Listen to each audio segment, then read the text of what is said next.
দেখছেন ATN news. দুপুর ৩টা নিউজ আওয়ারে আপনাদের সবাইকে স্বাগত জানাচ্ছি। আমি জান্নাতুন নাহার জাকিয়া। এতক্ষণ সংবাদ শিরোনামগুলো শুনছিলেন। VSL, Angle, Channel, HB, VSL, Bikrampur steel limited. সংবাদে এছাড়াও দেখবেন মালি মিশন নিয়ে মুন্নি সাহার বিশেষ রিপোর্ট।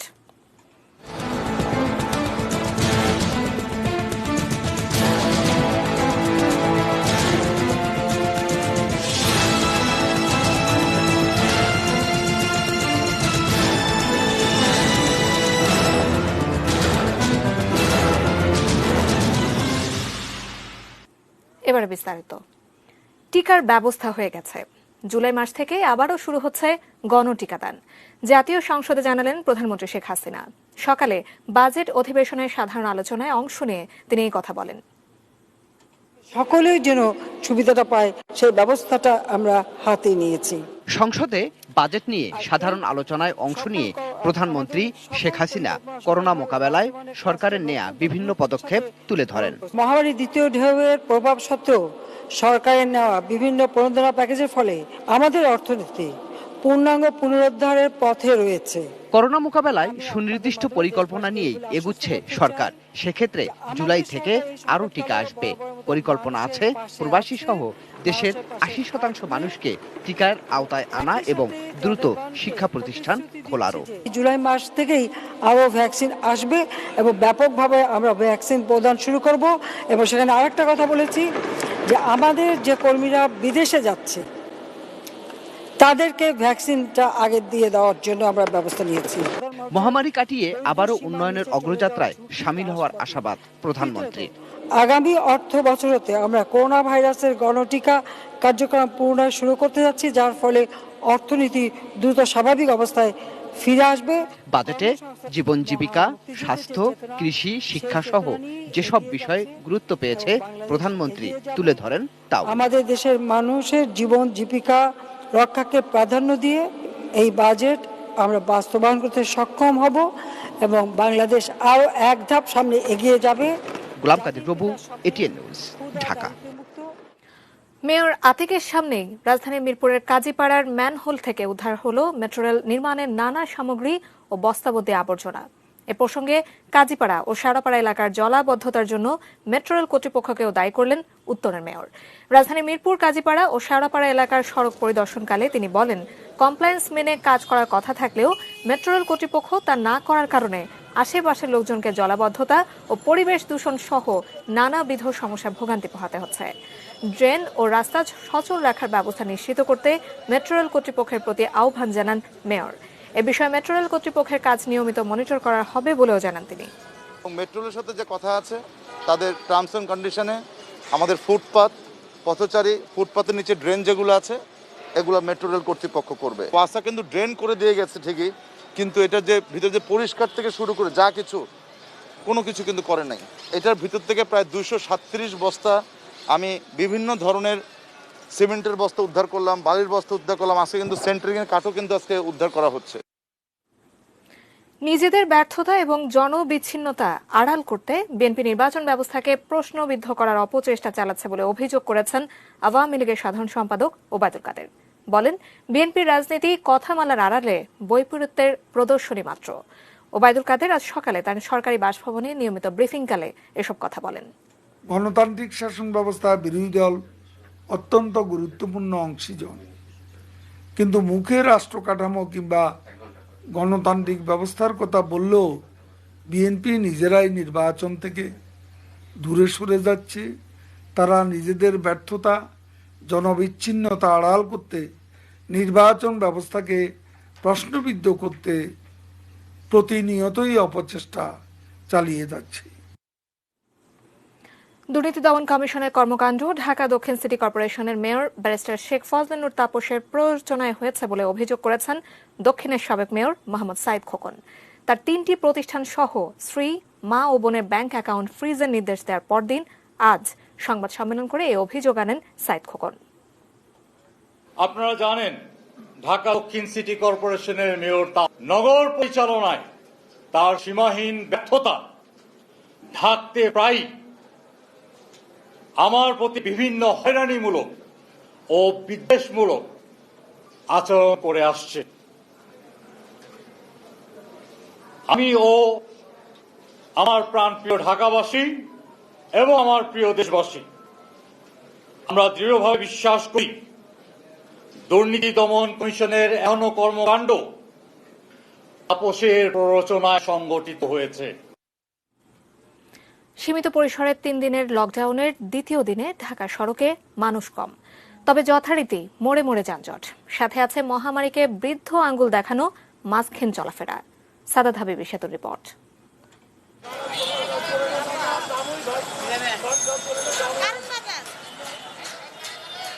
গণপরিবহন নেই, শহরের বাসিন্দাদের ভরসা রিকশায়, তাতে গলি থেকে মূল সড়কে দাপিয়ে বেড়ানো রিকশার ভাড়াও অদ্ভুতুড়ে। সুযোগ পেলে যে দেশে দরকারি পণ্য বা সেবার দাম বেড়ে যায়, সেখানে এমনটা কি অস্বাভাবিক? কেউ কেউ ঠিকঠাক ভাড়া চাইলেও সুযোগ পেলে বাড়তি ভাড়া নেবার অভিযোগের শেষ নেই, তবে রিকশা চালকরা অবশ্য সেই অভিযোগ মানছেন না। 150 টাকায় যাওয়ার সময় গেছি, যাওয়ার সময় 150 টাকায় গেছি, আসার সময় 100 টাকা এলাম। মানে আসবো জন্য এই জন্য আসছি। কি কোন মামা, ভাড়া তো পাই না, ফাঁকা না রোড, সবকিছু তো বন্ধ, যেটা ন্যায্য ভাড়া সেটাও দেয় না। ভাড়া তো আগে কম ছিল, এখন বাসটা সব বন্ধ, এই কারণে আর কি ভাড়াটা বেশি। অনেকেই লকডাউনের ঘোষণায় ঢাকা ছেড়ে গেছেন, তাতে কিছুটা ফাঁকা ফাঁকা এই ঢাকা। তবুও মোড়ে মোড়ে যানজট। সোমবারের মতো মঙ্গলবারও শপিং মলগুলো ছিল বন্ধ। এদিকে জীবিকার প্রয়োজন বাদে মঙ্গলবার শহরে বের হয়েছেন খুব কম মানুষ। বেশিরভাগের মুখে মাস্ক থাকলেও অনেকের অবস্থাই এমন। সীমিত লকডাউনের প্রজ্ঞাপন অনুসারে মাঠে এমন মাস্ক ছাড়া চলাফেরা করা নাগরিকদের সংশোধনে আইন শৃঙ্খলা বাহিনীর টহল থাকবার কথা, যদিও এর নজির মাঠে ছিল না। মধ্য দুপুর থেকে শহর জুড়ে এমন বৃষ্টিতে নগরকে পরিচ্ছন্ন ঠেকলেও জীবিকার প্রয়োজনে করোনার ঝুঁকি নিয়ে যারা রাস্তায়, তাদের ভোগান্তি বোঝাবে কে? সাদাত হাবিবি সেতু, এটিএন নিউজ, ঢাকা। মগবাজারের বিস্ফোরণে ক্ষতিগ্রস্ত ভবন সম্পর্কে সর্বশেষ পরিস্থিতি জানাতে আমাদের সঙ্গে যোগ দিচ্ছেন সহকর্মী আরাফাত সিদ্দিকী। আরাফাত, নিশ্চয় শুনতে পাচ্ছেন, আপনার কাছ থেকে সেখানকার সর্বশেষ পরিস্থিতি জানতে চাই। জাকিয়া, আমরা রয়েছি সেই পরিত্যক্ত, এরই মধ্যে যে ভবনটিকে ঘোষণা করা হয়েছে সেই ভবনটির পেছনে। এই ভবনটিতে এখন এই মুহূর্তে ফায়ার সার্ভিসের একটি নতুন উদ্ধারকারী দল, তারা উদ্ধার কাজ চালাচ্ছে এবং তাদের যেই জায়গাতে যে জানেন যে এই ভবনের যিনি নিরাপত্তা কর্মী ছিলেন মোহাম্মদ হারুন, তিনি নিখোঁজ রয়েছেন। তার সন্ধানে এখন ফায়ার সার্ভিসের কর্মীরা তাদের করেছিল সেই জায়গাগুলোতে তারা খুঁজছেন। তারা বিভিন্ন ভারী যন্ত্রপাতি, হালকা যন্ত্রপাতি ব্যবহার করে তারা উদ্ধার কাজ চালাচ্ছেন। জানেন যে সংকীর্ণ রাস্তায় এবং যানজটের মধ্যে উদ্ধার কাজ কিছুটা কঠিন তাদের জন্য, তারপরেও তারা সেই চেষ্টা, এই বৃষ্টির মধ্যেই সেই চেষ্টা চালিয়ে যাচ্ছেন। এর আগে সকালে বোম ডিসপোজাল ইউনিটের সদস্যরা এসেছিলেন, তারা যেমনটি বলছিলেন, তারা আলামত সংগ্রহের পাশাপাশি যেমনটি জানিয়েছেন যে এখানে তারা মিথেন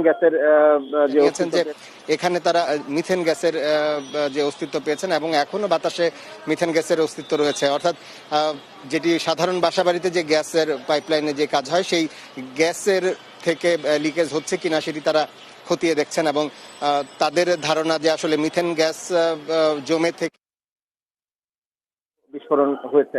আমরা সকাল থেকে এখানে রয়েছি, এখানে এখনো পর্যন্ত বিদ্যুৎ বিভাগের নানা কর্মীরা কাজ করছেন এবং এর সাথে এই ভবনটির পাশে যে আরেকটি ভবন ছিল, সেই ভবনটিকেও নতুন করে আসলে ঝুঁকিপূর্ণ ঘোষণা করা হয়েছে এবং এই ভবনটিকে তো পরিত্যক্ত আগেই ঘোষণা করা হয়েছে। তো এই ছিল আমার কাছে রাজধানীর মগবাজার থেকে সর্বশেষ। আরাফাত, অসংখ্য ধন্যবাদ আপনাকে। দর্শক, মগবাজার বিস্ফোরণে ক্ষতিগ্রস্ত ভবনের সর্বশেষ অবস্থা জানাতে আমাদের সঙ্গে যুক্ত হয়েছিলেন আমাদের সহকর্মী আরাফাত সিদ্দিকী। মালি মিশন নিয়ে এটিএন নিউজের বিশেষ রিপোর্টের আমন্ত্রণ।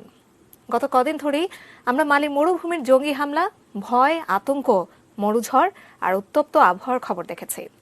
এবার একটি নদীর খবর, মুন্নি সাহার কাছেই। মরুভূমিতে নদী, এরকম একটি লাইনে অনেকেই চমকৃত হবেন। হ্যাঁ, সেই চমকৃত নদীটির নাম নাইজার, অনেকে নিজার বলে। এখানকার মানুষেরা 6টি দেশ, সাহেল অঞ্চল যেটাকে বলি, সেই 6টি দেশের অনেকটাই ছুঁয়েছে এই নদী। উৎপত্তি সিয়েরা লিওন থেকে, সমুদ্র থেকে, আর আবারও ঘুরে এসে মালির অনেকটা ঘুরে এসে শেষ হয়েছে মরুভূমির কোনো একটি জায়গায়, অর্থাৎ অনেকেই এই নদীটাকে বোকা নদী বলে, কিন্তু এরকম প্রমত্তা এত সুন্দর একটি নদী অনেকে আমরা ভাবতেও পারি না মরুভূমি শব্দটি যখন উচ্চারণ করি। আর বাংলাদেশের সঙ্গে যদি তুলনা করি, যে কোনো ধলেশ্বরীর সঙ্গে এই রূপের অনেকটা মিল আছে।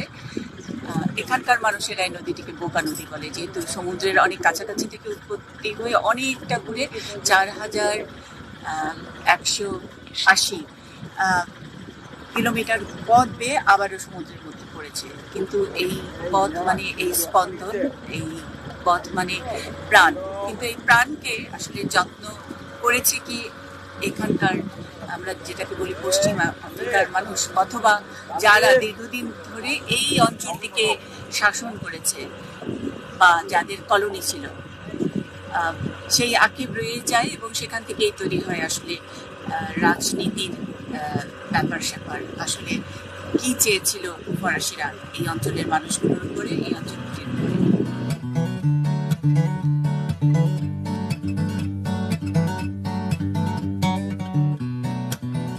রাজধানী বামাকো কেন এত সবুজ?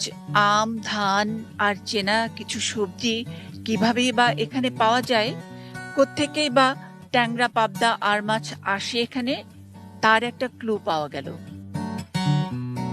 মানচিত্রে নাইজার লক্ষ্য করে চোখ চড়ক গাছ। হ্যাঁ, এই নদীটাই তো চোখে পড়েছিল গাও মরুভূমির ধুধু প্রান্তরে।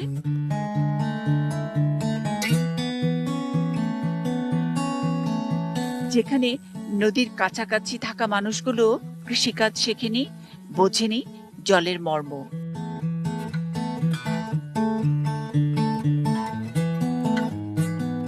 নদী বিশেষজ্ঞ বা মালির প্রশাসকরা ভালো বলতে পারবেন কেন পশ্চিম আফ্রিকার এমন একটি বড় খরস্রোতা নদী থাকতেও জল পিপাসা একটা বড় factor.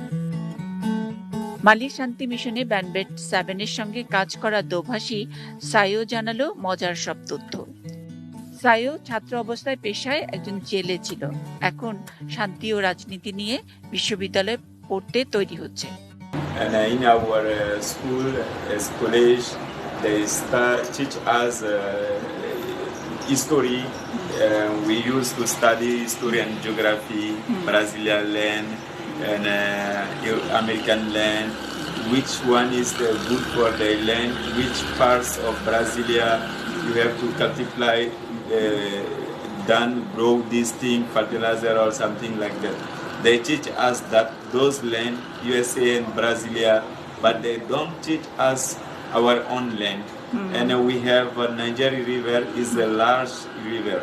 And if they teach us with our local language, our own language, then we can do something better for our country.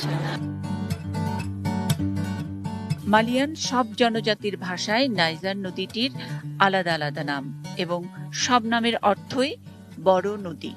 কিন্তু ফরাসিদের করে দেওয়া কারিকুলামে মালিয়ান শিশুদের কাছে এই নদীর শক্তি, মাহাত্ম্য অনুপস্থিত। We can use this river very well. Then we will be independent, total independent, if we are doing agriculture properly, because we have large land, we have big of land. Yes. Then we don't need international help. We will not need French help or American help. That's why they let us do it, close our water. They are not interested to tell us this thing is good for us. They are not interested to tell us to study our own land. That's why they let us study Brazilian land, other country land, and that's some part of the problem. মালিয়ানরা যদিও বলে Sierra Leone আর গিনির কোনা থেকে উৎপত্তি, নদীটা এতটা না ঘুরে সমুদ্রে মিলতে পারত, তা না করে বিরাট এক বদ্বীপ একে বোকামো করেছে। এই বোকামো নদীর নাকি শোষণ করার জন্য রাজনীতির কূট চালে বোকা বানিয়ে রেখেছে নাইজার পাড়ের দেশগুলোর মানুষদের।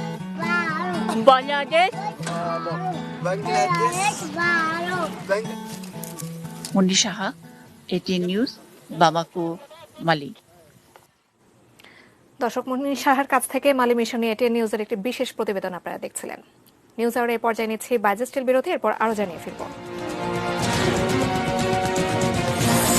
ভরা বর্ষাতেও দূষণ কমেনি রাজধানীর খালগুলোর।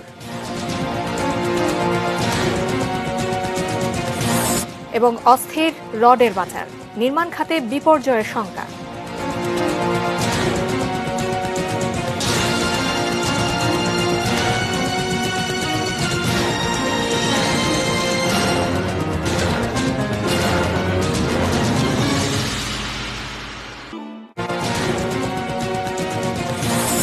জুলাই থেকে আবারও শুরু হচ্ছে গণটিকাদান, প্রধানমন্ত্রী। সীমিত লকডাউনে সড়কে মানুষ কম, তবু যানজট।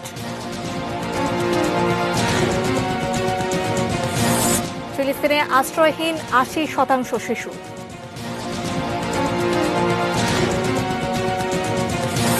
এবং ইউরোতে ফ্রান্সের বিদায়, কোপার কোয়ার্টার ফাইনালে আর্জেন্টিনা।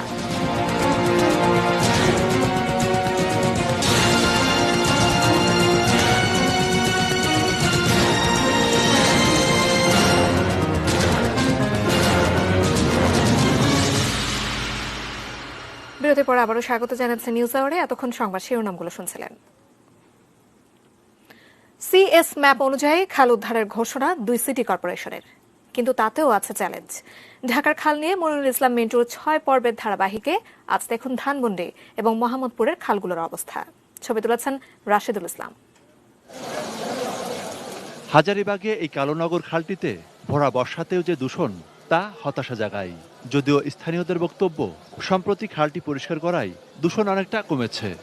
মাঝখানে যে বন্ধ হয়ে রয়েছে, আর এটা আপনার যদি এটা রানিং না করে তাতে খাল রেখে কোনো লাভ নেই। আগে তো আপনার ফালা অনেক উচ্চ করে রাখতো, 10 ফুট 12 ফুট আপনার ময়লা ফালা রাখতো, এখন কেউ ফালা না ময়লাটা। প্রায় 3 কিলোমিটার খালটি অনেকটা সরু নালায় পরিণত হয়েছিল। এর কিছু অংশে 2 পাড় বাধাই করে হাঁটা রাস্তা তৈরি করা হয়েছে। এই এলাকার ট্যানারি সরিয়ে নেওয়া হলেও এখনো দূষণ কম নয়। কচু ডিপোনা দিয়ে ভরা ছিল, ময়লা টলা বাইরে পেত না, এখন মোটামুটি আর কি একটা ক্লিয়ার করছে। যে কোনো সময় ড্রেজারটা লাগিয়ে যেটা হাউজিং হয়ে যায়, একটা বালি ভরাট করে, কিন্তু অনুমোদন পাচ্ছে না। কিন্তু তারপরে কিন্তু সেখানে জায়গাটা, পানি যাওয়ার জায়গাটা কিন্তু বন্ধ করে দিল। তো সেই ক্ষেত্রে সেই এক্সেস ওয়াটারটা যাওয়ার জায়গাটাও থাকছে না।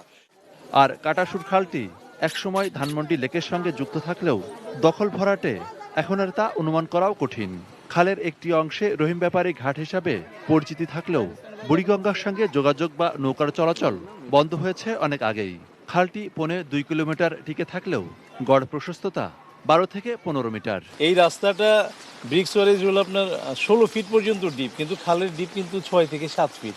এই জন্য খালটা খনন করে যাতে ব্রিক্স ওয়ারেজের পানিটা সঠিকভাবে বের হইতে পারে, এইরকম ব্যবস্থা করা উচিত। অবশ্য অন্য যে কোনো খালের চেয়ে রামচন্দ্রপুর খালের অবস্থা ভালো।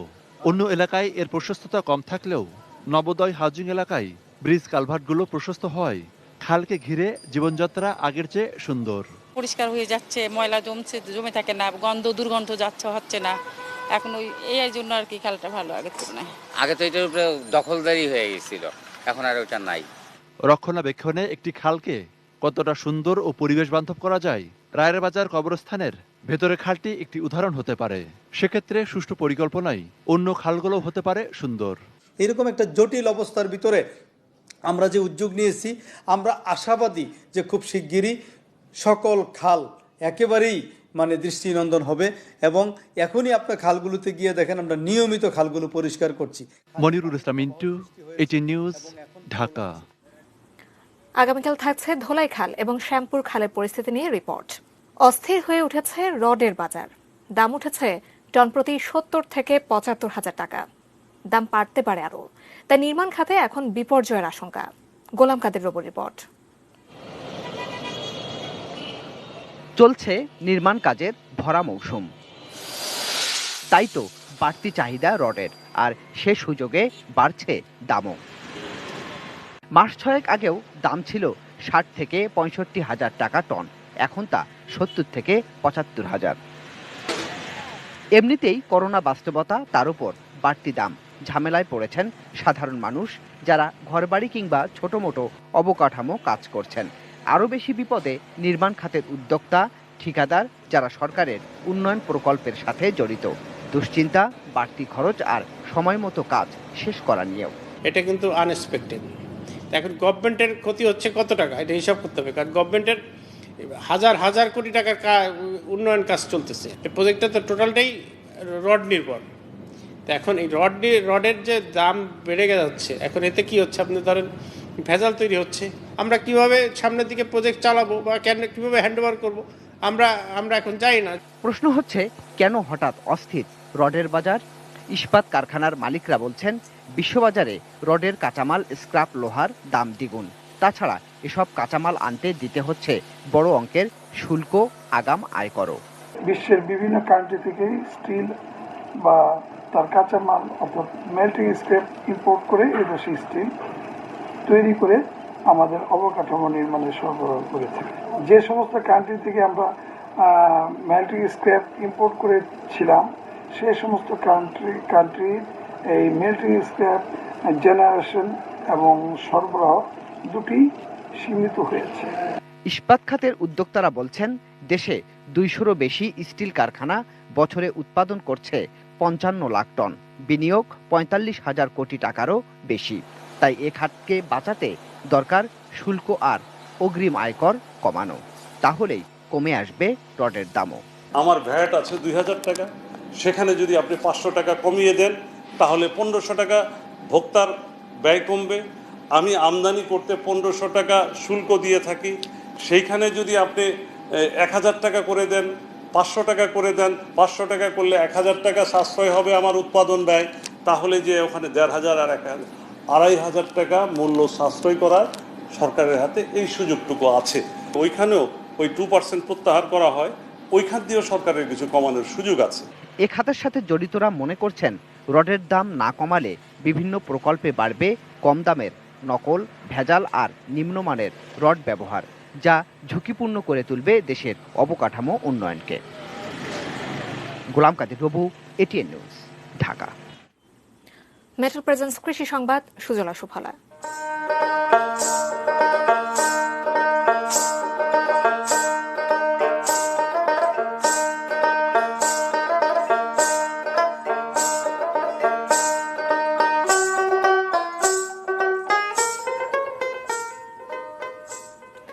মানসম্পন্ন দুধ উৎপাদন এবং বাজারে ভালো দাম পেয়ে লাভবান নেত্রকোনার দুগ্ধ খামারিরা। গত কয়েক বছরে খামারের সংখ্যা বেড়েছে কয়েক গুণ। নেত্রকোনা প্রতিনিধি তথ্য ছবিতে একটি ডেস্ক রিপোর্ট। 2 বছর আগে ঠাকুরকোনা ইউনিয়নের প্রত্যন্ত গ্রাম শেখের গাতিতে গড়ে ওঠে বিদেশি জাতের একটি গরুর খামার। 300 কাঠা জমির ওপর গড়া খামারটিতে শুরুতে গরু ছিল 70টি, এখন গরুর সংখ্যা 300-রও বেশি। খামারটিতে কর্মসংস্থান হয়েছে অনেকের। ভবিষ্যতে এলাকার কৃষি অর্থনীতিতে এ খামার ভূমিকা রাখবে বলে আশা খামারের উদ্যোক্তার। দুধ হবে, ঘি হবে, দই হবে, ছানা হবে। এখানে আমরা গরুগুলো পালি মূলত হচ্ছে ন্যাচারাল ভেষজ খাবার দিয়ে। এছাড়াও নেত্রকোনা জেলার চল্লিশা, কৈলাটি, লক্ষ্মীগঞ্জ সহ বিভিন্ন এলাকায় গড়ে উঠছে অনেক গরু মোটাতাজাকরণ ও দুগ্ধ খামার। করোনাকালের নানা সংকট ও গোখাদ্যের দাম বেড়ে যাওয়ায় শঙ্কিত ব্যবসায়ীরা। করোনার পিরিয়ড থেকে যে বেহাল অবস্থা, খামারিদের টিকা দেখাই দুষ্কর। খামারিদের দরকারি পরামর্শ ও উৎসাহ দেয়া হচ্ছে বলে জানিয়েছেন এই কর্মকর্তা। কিভাবে খামার করতে হবে, তাদের কি খাদ্য দিতে হবে, ঘাস চাষের বিষয়ে সহযোগিতা প্রদান করছি, তাদেরকে টিকা প্রদানে এবং চিকিৎসা প্রদানে সার্বিকভাবে আমরা তাদেরকে সহযোগিতা প্রদান করছি। Saikat Dasgupta, desk report, ATN news. এ পর্ব শেষ করব নতুন ফুল মমতাজের কথা দিয়ে। ফুলের নাম মমতাজ। সংসদ সদস্য ফোক গানের সম্রাজ্ঞী মমতাজ বেগমের নামে একটি শাপলা পদ্ম ফুলের নামকরণ করেছেন মানিকগঞ্জের সুলতানপুরের বাগান মালিক তানভীর।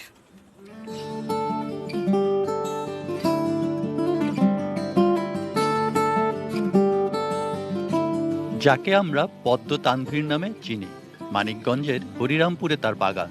দেশ বিদেশের দুর্লভ গাছ সংগ্রহ করে আর বাংলাদেশের পদ্ম শাপলা নিয়ে এক্সপেরিমেন্ট করে।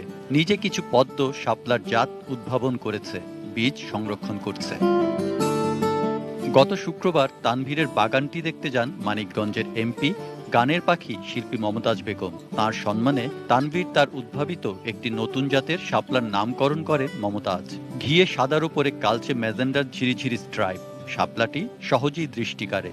নামকরণের আগে শিল্পী মমতাজের সম্মতি নেন তানভীর।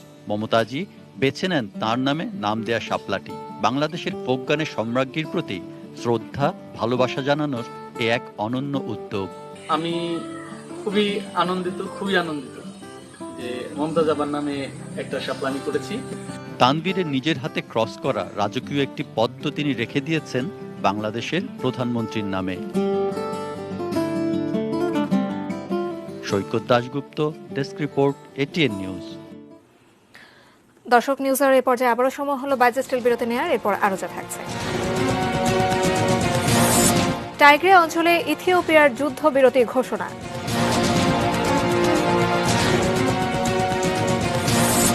এবং জিম্বাবুয়ের উদ্দেশ্যে দেশ ছেড়েছে জাতীয় ক্রিকেট দল।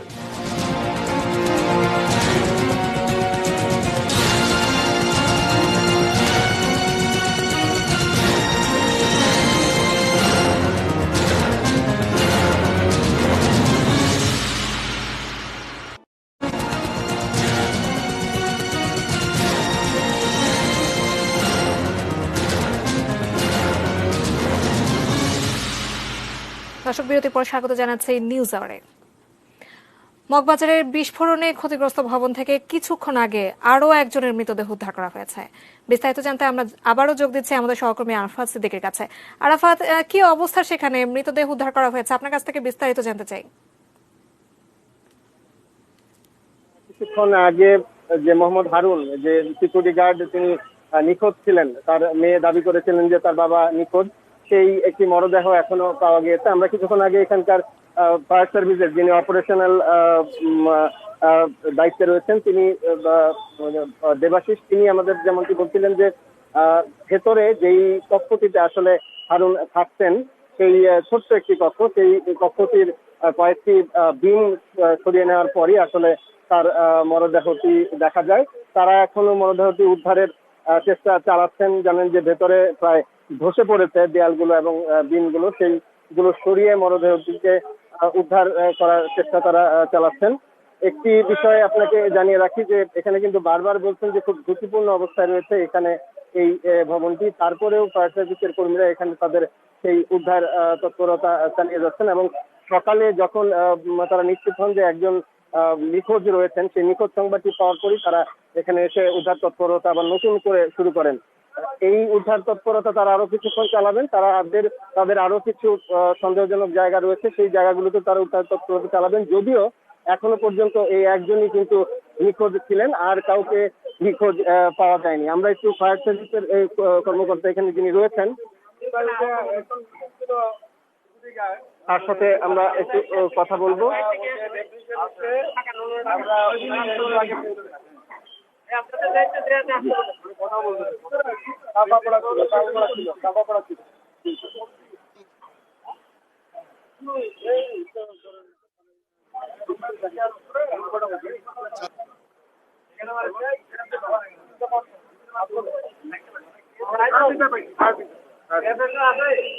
এখনো পর্যন্ত আর কেউরও কোনো আত্মীয় স্বজন নিখোঁজ সংবাদ দেয়নি, অর্থাৎ এই একজনই মিসিং ছিলেন এবং তাকে উদ্ধার করা হয়েছে। মরদেহটি এখন পুলিশের কাছে বুঝিয়ে দেওয়া হবে। আমরা এই ফায়ার সার্ভিসের যিনি অপারেশন ইনচার্জ রয়েছেন দেবাশিসদার সাথে একটু কথা বলবো যে আর কেউ, আপনারা আসলে এই উদ্ধার অভিযান কতক্ষণ চালাবেন এবং আর কেউ কি নিখোঁজ রয়েছেন কিনা? বিস্ফোরণের পর থেকেই আমরা মোতায়েন ছিলাম, আমরা উদ্ধার অভিযানে ছিলাম। আইনশৃঙ্খলা বাহিনীর অন্যান্য বাহিনী ছিল আমাদের সাথে। বিস্ফোরক উদ্যোগ থেকে লোকজন এসেছিল, সকালে বোম বিস্ফোরণ পার্টিও কাজ করেছে, আর আমরা তো কন্টিনিউ ছিলাম। তো একজন মিসিং আসলে সকালে বলছে যে এর আব্বা মিসিং, সিকিউরিটি গার্ড নিরাপত্তার দায়িত্বে ছিলেন। তো আমরা প্রাথমিকভাবে আমরা যখন সার্চ করি এই ধরনের উপর থেকে কিছু আমরা সরিয়েছি, কিন্তু কেউ দাবি করে নাই। তো এই জন্য আমরা আসলে ধর্মের কিছু আমরা সার্চ করি। যখন সকালে বলছে যে একজন মিসিং পাওয়া যায় নাই, তখন আমরা পুরোদমে আমরা চিরুনি অভিযান শুরু করেছি। আমরা ফায়ার সেন্টার থেকে এই লাশটা চাপা পড়া অবস্থায় পেয়েছি বিল্ডিং এর কাছে। সেখানে হলো আপনার সেখানে ডেব্রিজের নিচে আছে। আমরা উপর থেকে ডেব্রিজ সরানোর পরে একটু ফোন দেখতে পাইছি, তারপরে আমরা শনাক্ত করতে পারছি বন্ধ হয়েছে। আচ্ছা, একটি বিষয় যে এই লাশটা আসলে উদ্ধার করতে আর কতক্ষণ লাগতে পারে আপনাদের? আমরা অল্প কিছুক্ষণের মধ্যে আমরা উদ্ধার করতে সক্ষম হবো, হয়তো 15-20 মিনিট লাগতে পারে। উপরে ডেব্রিজ গুলো আমরা করাইতে যতটুকু লাগে আমরা খুব তাড়াতাড়ি উদ্ধার করতে পারবো। আর আরেকটি বিষয় যে এখান থেকে যারাই চলাচল করতেন একটা বোটকা গন্ধ পাচ্ছেন, যে গন্ধটা আমরা সাধারণত রানা প্লাজা পেয়েছিলাম, আমাদের অভিজ্ঞতা তাই বলে। এখানে আপনি যেটা বলছেন এটা কিন্তু মানে এখানে দোকান ছিল শর্মা হাউস এবং বেঙ্গল বিট। বেঙ্গল বিট তো ফ্রিজের মধ্যে অনেক মাংস ছিল, গরুর মাংস বেঙ্গল বিট মাংস ছিল। তো এই মাংসগুলো পচে গেছে, ফ্রিজগুলো নষ্ট হয়ে গেছে। আমরা অনেক মানে ফ্রিজ আমরা সরিয়েছি মানে নষ্ট অবস্থায়। ওইখানে প্রচুর গন্ধ, আপনার ওই পাশে যান আপনি প্রচুর গন্ধ পান। ওই মাংস পচা গন্ধ আর ওই ওনার মানে যে মারা গেছেন সিকিউরিটি গার্ড, আসলে এর গন্ধ বেশি হয় নাই, কারণ সাফা করা ছিল, অনেক ডেপটির উপরে ছিল। আপনি জানেন যে আমরা 2-3 ঘন্টা ধরে কাজ করছি এই সাইডটা। তো 3 ঘন্টা পরে আমরা কিন্তু সুন্দর। আপনি বলছিলেন যে আরো একটু উদ্ধার কাজ আপনারা চালাবেন, এটা আসলে কতক্ষণ চলবে? এই ভবনটা তো অনেক ঝুঁকিপূর্ণ। আমাদের তারা কিন্তু প্রথম থেকেই বলেছেন, আমাদের সংস্থারও বলেছেন, আমরা নিজেরাও দেখতে পাচ্ছি, আপনারাও দেখতে পাচ্ছেন, আমাদের যে উদ্ধার কর্মী তারাও কিন্তু বাইরে নয়। তো আমরা বলবো যে যারা বাইস্ট্যান্ডার, আপনারা যারা সাংবাদিক ভাইরা, পুলিশ বাহিনী, সবাই কিন্তু নিরাপদ দূরত্বে। আপনারা তাহলে আর কতক্ষণ এই অভিযান চালাবেন? আমরা যতক্ষণ পর্যন্ত ওই যে নর্মাল ডেব্রিজ যেগুলো আশেপাশে আছে না করা পর্যন্ত আমরা কন্টিনিউ কাজ করলাম। অনেক ধন্যবাদ। শুনছিলেন যে আসলে ফায়ার সার্ভিসের এই অপারেশনাল ইনচার্জ দেবাশিস তিনি কথা বলছিলেন। তো অসংখ্য ধন্যবাদ আরাফাত সিদ্দিকী। দর্শক, মগবাজারের বিস্ফোরণে ক্ষতিগ্রস্ত ভবন থেকে কিছুক্ষণ আগে একজনের মৃতদেহ উদ্ধার করা হয়েছে। সেখানে এখনো পর্যন্ত ফায়ার সার্ভিসের উদ্ধার অভিযান চলছে। এই ব্যাপারে আরো কোনো তথ্য পেলে আমরা নিশ্চয়ই আমাদের সহকর্মীদের মাধ্যমে আপনাদের পরবর্তী খবরে জানানোর চেষ্টা করব। দর্শক, এ ছিল দুপুর 3টা নিউজ আওয়ার। সঙ্গে থাকার জন্য অসংখ্য ধন্যবাদ।